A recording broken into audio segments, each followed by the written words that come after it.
인간의 영혼은 깨진 그릇과 같습니다. 아무리 깨끗하고 맑은 물을 많이 채워 넣어도 깨진 부분을 통해서 어느 순간 물이 줄줄줄 다 새버리는 것을 느끼게 됩니다. 그래서 인간의 영혼은 늘 메말라 있습니다. 이 메마른 영혼을 잘못되고 바르지 못한 것으로 채워 넣으면 문제가 더 심각해지고 오염도 생깁니다.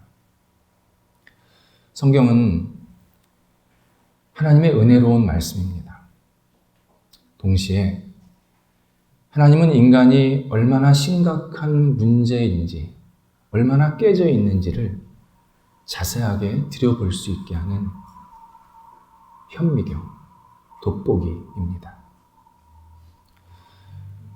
하나님께서 인간의 문제를 자세히 들여보게 하시는 것은 우리를 절망으로 끝나게 하시기 위함이 아닙니다. 너는 회복될 수 있다. 너는 치유될 수 있고 너는 건강해질 수 있다. 우리에게 이 약속을 해주시기 위해서 우리의 부족하고 깨진 부분들을 보게 하십니다. 그래서 우리는 내 안에 있는 깨진 부분을 회피하면 안 됩니다. 눈을 가린다고 내게 있는 문제가 없어지지가 않습니다. 하나님께서 예레미야 6장 14절을 통해서 선지자 예레미야에게 이렇게 말씀하셨습니다. 그들이라는 것은 영적인 지도자들 그리고 나라의 지도자들입니다. 그들이 이 백성의 상처를 가볍게 여기고 평안하다 말하지만 이 백성은 평안하지 않다. 이렇게 경고하십니다. 이런 뜻입니다. 너무 더러운 길을 걷다가 넘어져서 크게 다쳤습니다. 그러면 제일 먼저 할 일은 그 상처에 소독약을 뿌려서 깨끗이 소독하는 것입니다. 만약 너무 아프다고 대충 덮어놓으면 시간이 지나면 지날수록 상처가 덧나서 더 고통이 가중됩니다. 처음에 알코올을 뿌려서 소독하는 것은 굉장히 쓰라리고 아픈 시간입니다. 하지만 그 과정을 거쳐야 이후의 모든 치료가 효과를 발휘할 수가 있습니다. 하나님은 죄는 죄고 은혜는 은혜라는 것을 알기를 원하십니다. 죄와 은혜를 뒤섞어서 뭐가 좋은 건지 뭐가 나쁜 건지 아무런 판단을 하지 못하는 것을 어리석다고 말씀하십니다.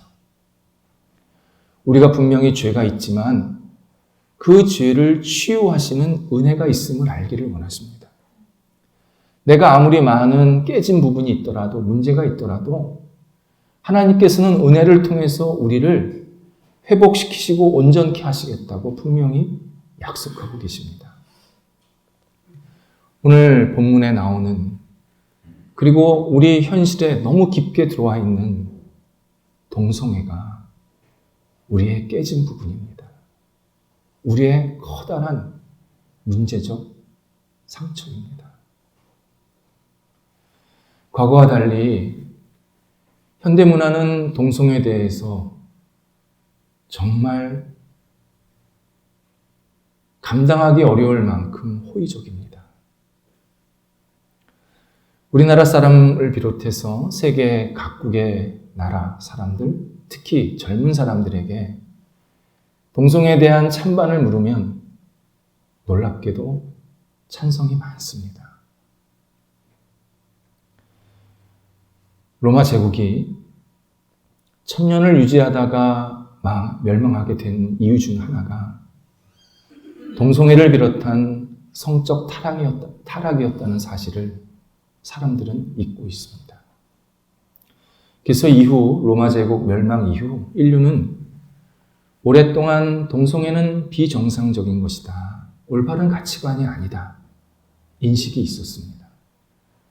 고대나 근세 초기까지만 해도 동성애 행위가 발견이 되면 사회적으로 강력한 처벌을 했던 것도 분명합니다. 하지만 1500년이 지난 지금 우리는 동성애를 너무 아름답게 포장하고 있습니다.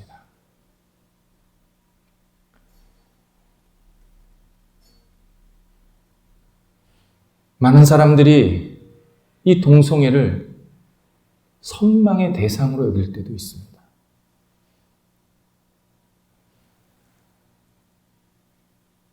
동성애에 대해서 사람들은 공식적으로 다 논의를 했고, 많은 나라들은 동성애를 합법이다. 이렇게 규정했습니다. 오히려 동성애에 대해서 문제를 제기하면, 잘못된 가치관이라고 말을 하면 인권 탄압이다, 차별이다. 이렇게 공격을 당하는 것이 우리의 모습입니다. 어떤 사람은 동성애는 21세기 새로운 라이프 스타일이다. 이렇게까지 칭송을 합니다. 그 결과 동성애를 인정하면 세련됐고 열려있고 합리적인 사람이고, 동성애를 인정하지 않으면 구식이고 닫혀있고 비합리적인 사람이라는 그런 평가받는 현실이 엄연히 우리에게 있습니다. 특히 지식인양 하는 사람들 사이에서 동성애는 굉장히 지지를 받습니다. 저는 뉴욕의 신학교에서 공부를 했습니다. 뉴욕은 자유와 개방 그리고 다양성을 상징하는 대표적인 도시입니다. 뉴욕 사람들은 이런 자신들의 경향을 매우 자랑스럽게 여깁니다. 그래서 저에게 강의를 했던 한 교수님과 잠깐 논쟁을 한 적이 있습니다. 그분은 교수 생활을 하기 전에 백인 중상층 이상이 대부분 구성원인 안정된 교회에서 10년 정도 목회를 했다고 합니다. 그러던 어느 날 한 부부가 자기를 찾아옵니다. 대학생인 자기 외동딸이 너무 사랑하는 사람이라고 데리고 왔는데 동성이라는 겁니다. 부부는 매우 당황했고 며칠 동안 고민을 했다고 합니다. 그리고 인정하기로 했다. 그렇게 말하더랍니다. 그러면서 목사님에게 목사님도 잘 이해를 바랍니다. 그렇게 말하더라는 겁니다. 제가 놀란 것은 이 교수님의 반응이었습니다. 부부가 이 말을 하자 이 교수님은 조금도 주저함 없이 안다고. 내가 다 이해한다고. 괜찮다고. 그렇게 이야기를 합니다. 그러면서 자기가 이 사실을 받아들일 수밖에 없었던 이유를 말하는데, 하나는 이 부부가 너무 점잖고 옳게 살려고 하는 사람들이었기 때문에 그들의 딸의 문제를 그냥 같이 받아들일 수밖에 없었다 말합니다. 또 하나는 자기가 속한 교단에서는 동성애는 합법이다. 공식적으로 천명을 했기 때문에 자기는 거기에 따라야 된다. 이렇게 말합니다. 그러면서 여러분에게도 이러한 상황이 생기면 동성애에 대해서 조금 더 넉넉하게 받아들일 필요가 있다. 이런 투로 얘기를 하는 겁니다.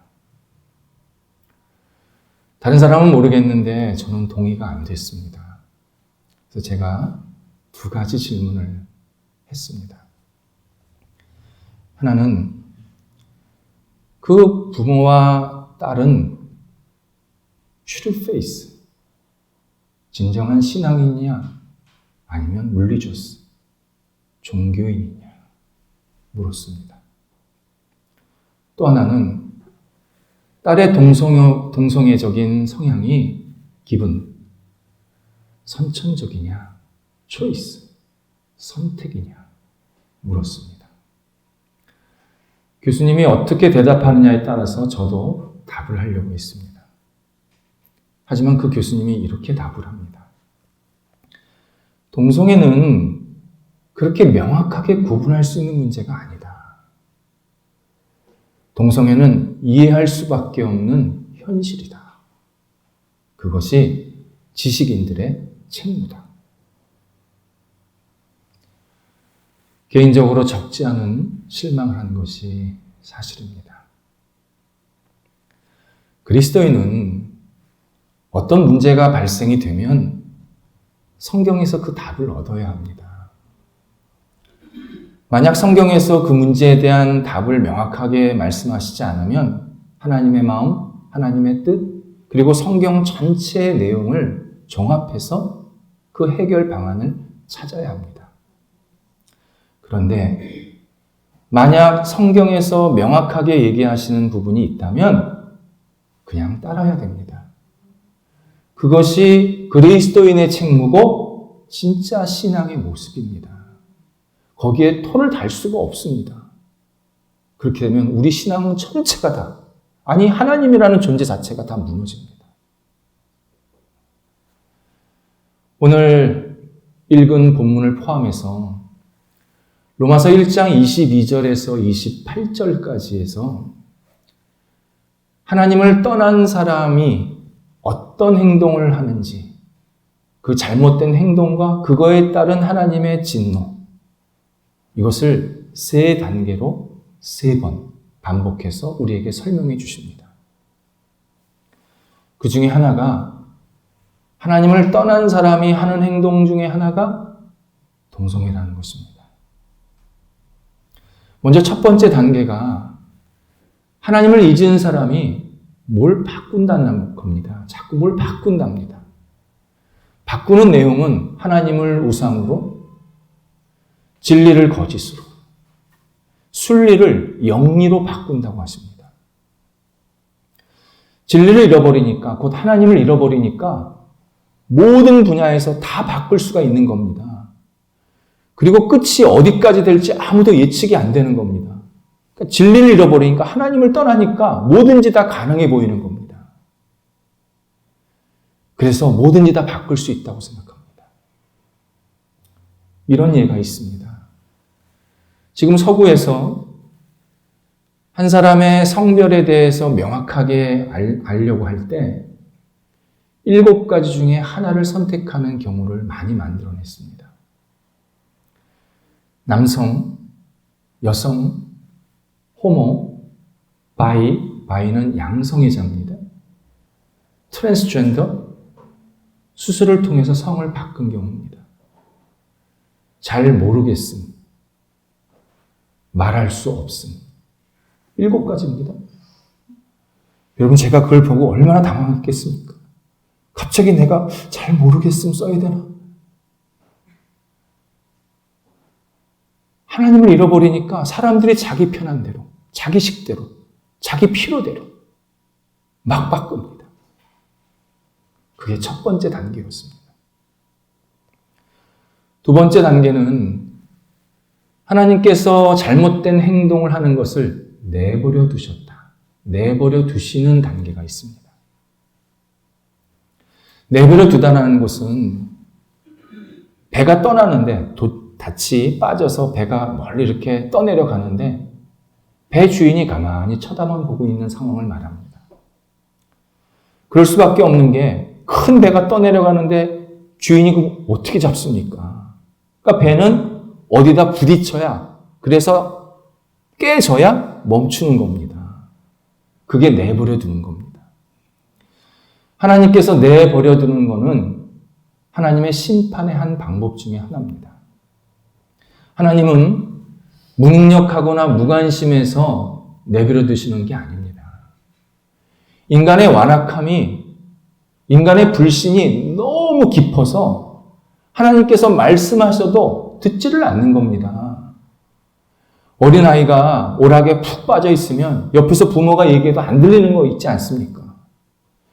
인간의 잘못이 너무 크고 너무 깊게 들어와 있기 때문에 하나님께서는 그냥 놔두시는 겁니다. 그런데 나중에 큰 심판을 내리십니다. 그래서 하나님께서 내버려 두셨다라는 것은 절대 좋은 상황이 아닙니다. 곧 하나님의 심판이 기다리고 있다라는 무서운 경고입니다. 세 번째 단계가 인간의 잘못을 하면서 그 잘못된 것에 책임을 물으시겠다. 그래서 그것에 대한 자기가 짐을 다 지게 만드시겠다라는 말씀을 하고 계십니다. 24절에서는 그들의 몸을 욕되게 만드셨다 합니다. 욕되다라는 말은 무가치하다, 생명력이 없다, 그런 뜻입니다.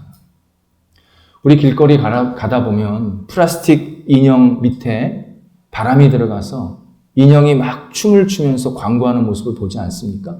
그게 욕된 모습입니다. 껍데기만 있는 겁니다. 생명력, 삶의 의미, 가치는 하나도 없는 겁니다. 우리 흔히 하는 말로 몸뚱아리만 살아있는 겁니다. 하나님께서 그렇게 만드신다는 겁니다. 그래서 그 사람의 인생의 가치를 바닥으로 내리신다는 겁니다. 27절에서는 자신의 한 일에 대해서 보응을 받게 하신다. 그렇게 표현이 되어 있습니다. 보응. 거기에 대한 결과가 있게 하신다는 겁니다. 28절에서는 자기가 한 일을 계속하게 하는데 어떤 일이냐면 합당하지 않은 일을 계속하게 하신다. 그렇게 표현되어 있습니다. 합당하지 않은 일이란 실패, 무의미를 말합니다. 우리 인간은 다 각자 맡겨진 역할이나 책임들이 있습니다. 신앙으로서는 하나님께 예배드리고 하나님을 찬송하고 기도하는 게 그게 우리의 역할이고 책임입니다. 그런데 그 각자가 맡은 역할이나 책임을 잘 못하게 만드는 겁니다. 그래서 계속 헛바퀴만 돌아가는 겁니다. 인생이. 그러니까 뭐는 열심히 사는데 막 마음이 헛헛한 겁니다. 마음이 빈 겁니다. 그게 합당하지 않은 일을 계속하는 사람의 모습입니다. 그래서 실패한 것, 의미를 느끼지 못하는 것, 뭔가 마음의 만족감을 느끼지 못하는 그러한 모습을 계속 그냥 하나님께서 만들어내신다는 겁니다. 성경에서 한마디로 말씀하시는 내용은 하나님을 떠난 사람은 인생에 큰 혼란을 겪는다는 뜻입니다. 관계성 속에서 영적으로, 감정적으로, 육체적으로 혼란을 계속 겪게 만드십니다. 그래서 끊임없이 내 안에 뭔가 불만족이 생기고, 뭔가 회의가 생기고, 뭔가 불안하고, 때로는 병도 걸리고, 그러한 혼란 속에 계속 우리를 집어넣으신다는 겁니다. 에이즈는 하나님의 경고요, 심판의 대표적인 사례입니다. 지금은 에이즈가 치료약이 개발이 되어서 괜찮다고 얘기하지만 에이즈라는 병 자체가 출현된 것이 하나님께서 인간의 행위에 대한 보응을, 심판과 경고를 하신 한 예입니다.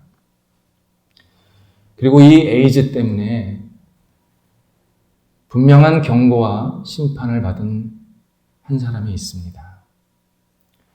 프랑스 출신 세계적인 지식인 미셸 푸코입니다. 현대 사상가 중에 그의 영향을 받지 않은 사람은 거의 없습니다. 저도 그의 글을 읽고 참 많은 생각을 한 사람 중에 하나입니다. 그는 1960년대, 70년대 세계 최고의 철학자였습니다. 동시에 대표적인 반기독교적인 투사였습니다. 나는 금지하는 것을 금지한다. 그의 아주 핵심 사상입니다.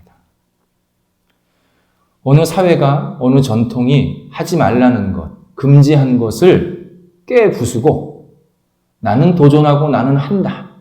그게 그의 철학적 사상의 주제였습니다. 그리고 그가 선택한 것이 동성애입니다. 그가 50을 바라보는 나이에 미국의 유명한 관광지인 데스밸리에서 20대 청년 2명과 함께 마약을 흡입하고 처음으로 동성애를 즐깁니다. 이후에 성자유주의자들이 가득한 샌프란시스코로 들어가서 그들과 흠뻑 취하면서 또 동성애를 즐깁니다. 그리고 얼마 있다가 에이즈에 걸리게 되었습니다. 그 당시만 해도 75년입니다. 에이즈라는 병은 잘 알려지지 않았습니다. 쉬쉬했던 겁니다. 그런데 세계적인 배우였지 않습니까? 록 허드슨.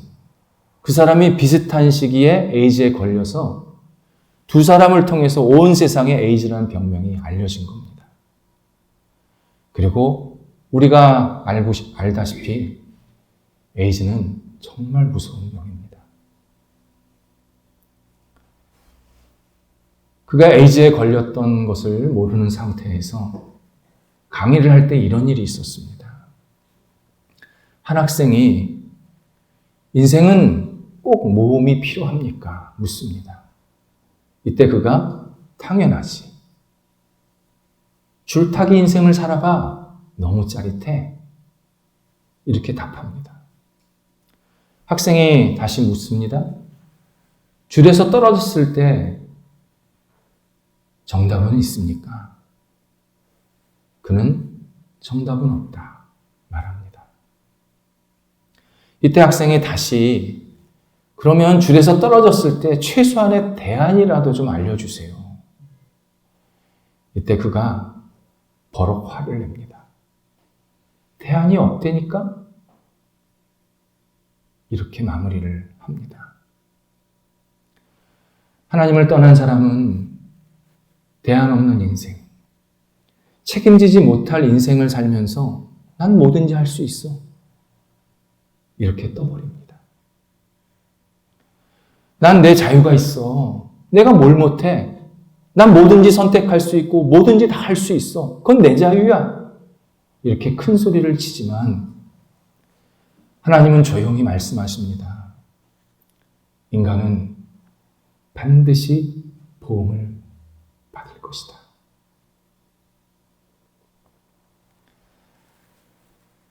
일부 성경을 조금 안다고 하는 사람들이 오늘 본문을 근거로 동성애를 전혀 다르게 해석하는 모습을 보게 됩니다. 오늘 본문에 나오는 동성애는 이례적 쾌락을 추구하는 일, 이성애를 하다가 실증이 나서 동성애로 전향한 경우를 말한다. 이런 동성애는 마땅히 지탄받아야 된다. 하지만 이성애자들이 이성애하는 것이 순리이듯이 동성애자들이 동성애하는 것은 순리다. 곧 어릴 때부터 동성애 성향을 가졌다든지 한 번도 이성에게 매력을 못 느꼈다든지 오랫동안 헌신적으로 동성애를 한 사람들은 보호받고 존중받아야 된다. 그게 순리다. 이렇게 주장을 합니다. 이것은 오늘 본문을 자세하게 들여보지 않고 자기 마음대로 해석한 대표적인 사례입니다. 먼저 26절에서 하나님을 떠난 사람들이 순리를 영리로 바꾸었다고 합니다. 여기서 말하는 순리는 인간이 만든 순리가 아닙니다. 하나님께서 우리에게 주신 순리입니다. 물이 위에서 아래로 흐릅니다. 비는 하늘에서 땅으로 떨어집니다. 봄이 지나면 여름이 오게 하셨습니다. 마찬가지로 하나님은 남성과 여성을 구분하셨습니다. 그리고 남성과 여성을 결혼하게 하셨습니다. 그게 하나님의 질서고 순리입니다. 사람이 물이 위에서 아래로 흐르는데 기여한 거 하나도 없습니다.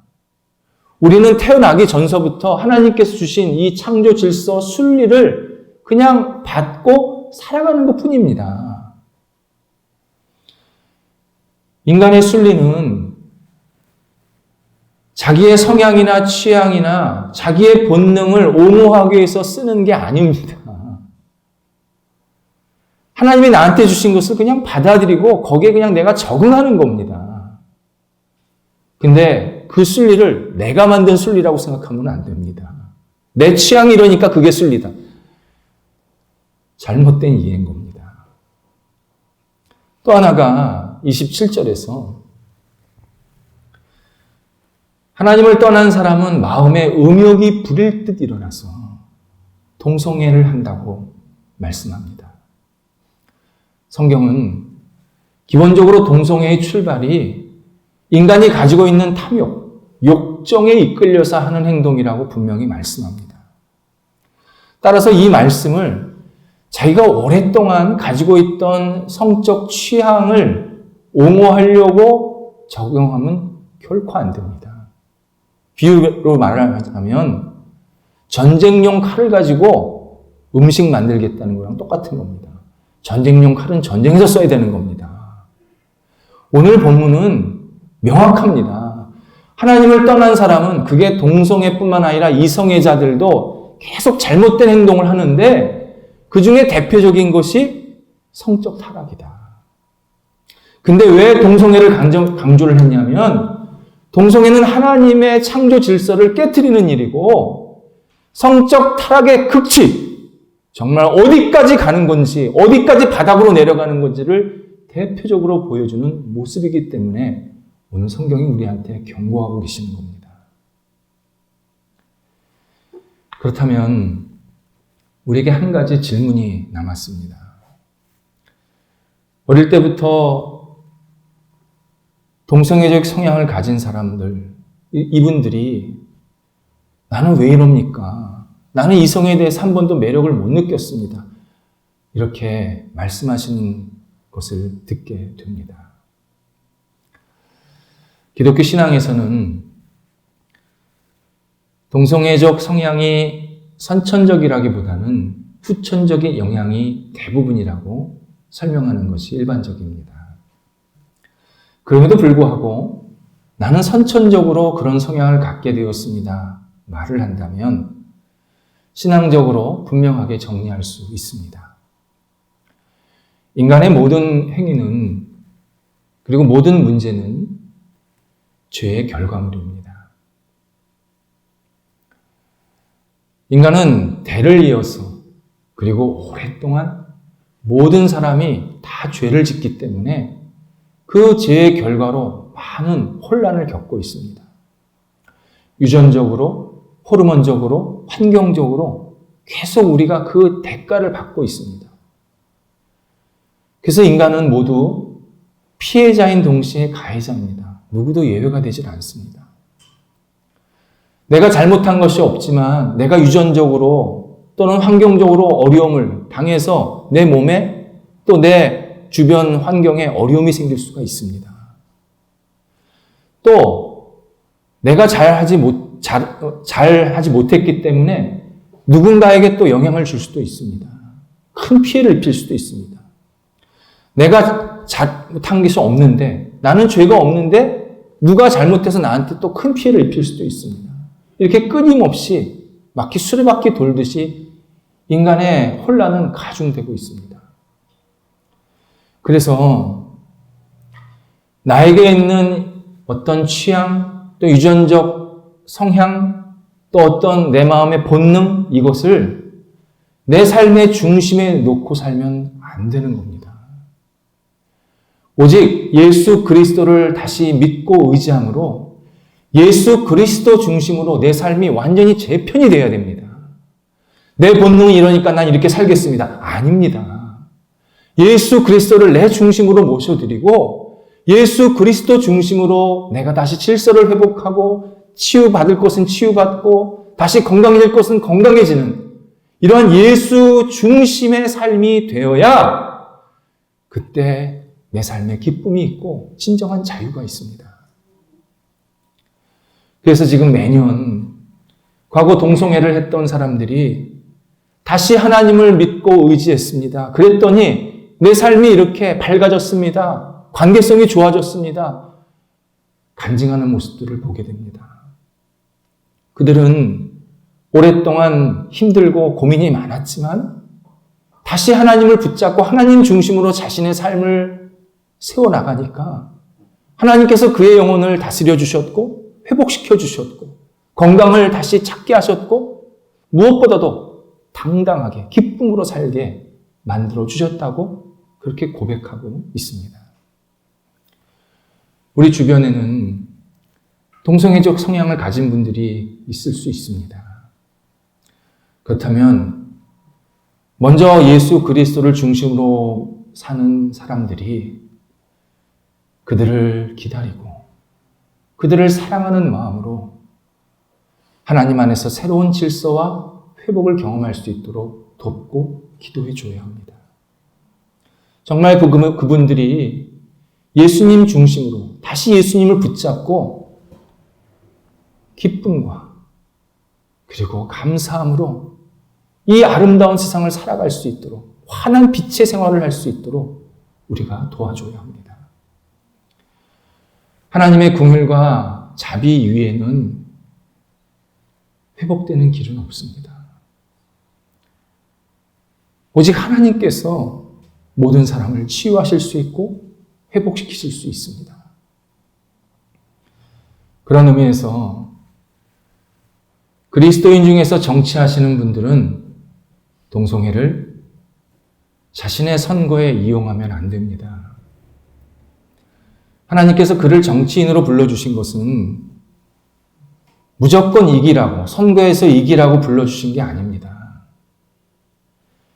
진심 어린 사람들의 마음과 지지를 얻어서 하나님의 뜻을 이루라고 불러주신 겁니다. 자기 선거에 동성애를 이용하는 것은 얄팍한 계산이고 그 사회를 무너뜨리는 것입니다. 사람들을 이끌겠다고요? 그분은 이끌 만한 자격이 안 되는 겁니다. 옳지 않은 것을 옳다고 하고 정당하지 않은 것을 정당하다고 말하면 그 개인도 무너지지만 사회는 급격하게 무너집니다. 정말 어두워집니다. 성경은 구약 성경 시대부터, 구약 시대에서부터 동성애는 인간이 하나님을 떠난 대표적인 행동이다 경고하셨습니다. 그리고 신약 성경에서도 오늘 로마서 1장 말고도 고린도전서 6장, 디모데전서 1장에서 계속 경고하고 계십니다. 하나님을 떠난 사람은 동성애뿐만 아니라 그 어떤 행동도 어디까지 갈 수 없을 정도로 예측도 못할 그러한 행동들을 마구 할 수 있습니다. 그래서 우리 모두는 하나님 중심으로 다시 돌아와야 합니다. 그게 꼭 동성애자뿐만 아니라 이성애자, 아니 내가 의롭게 산다는 사람 다 포함입니다. 사람은 하나님을 잃는 순간, 하나님을 놓치는 순간 잘못된 행동을 그냥 하게 됩니다. 그리고 그 죄는 다 무겁고 심각한 겁니다. 어느 죄는 무겁고 어느 죄는 약하고 그런 거 없습니다.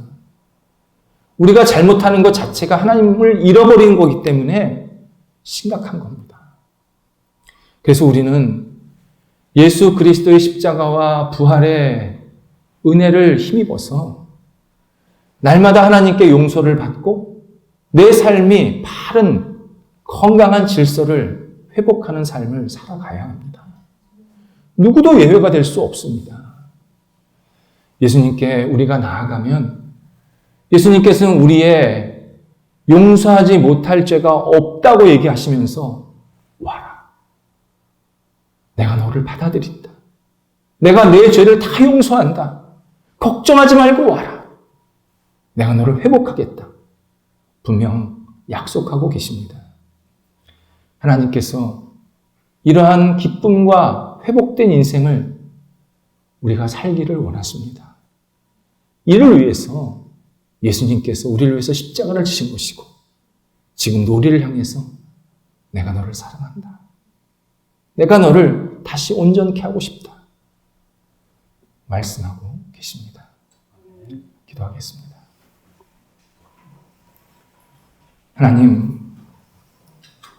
하나님을 놓치지 않게 하옵소서. 하나님을 떠나 우리의 마음대로, 우리의 편한대로, 우리의 필요대로 살아가지 않게 하여 주시옵소서. 오직 주님 중심으로 우리의 삶이 재건되게 하시고 예수 그리스도의 은혜가 저의 삶의 주인 되어 주시어서 주님과 함께 동행하며 주님을 찬송하며 주님 앞에서 기쁘고 밝은 삶이 될 수 있도록 저희 모두에게 긍휼과 자비를 베풀어 주옵소서. 하나님, 저희들이 여기 있사오니 하나님의 거룩한 능력의 손길로 세워주셔서 이 땅에서 길 잃고 헤매는 사람들에게 길과 사랑을 증거하고 그리고 함께 돕는 믿음의 백성들이 될 수 있도록 역사하여 주옵소서. 예수님의 이름으로 기도드립니다. 아멘.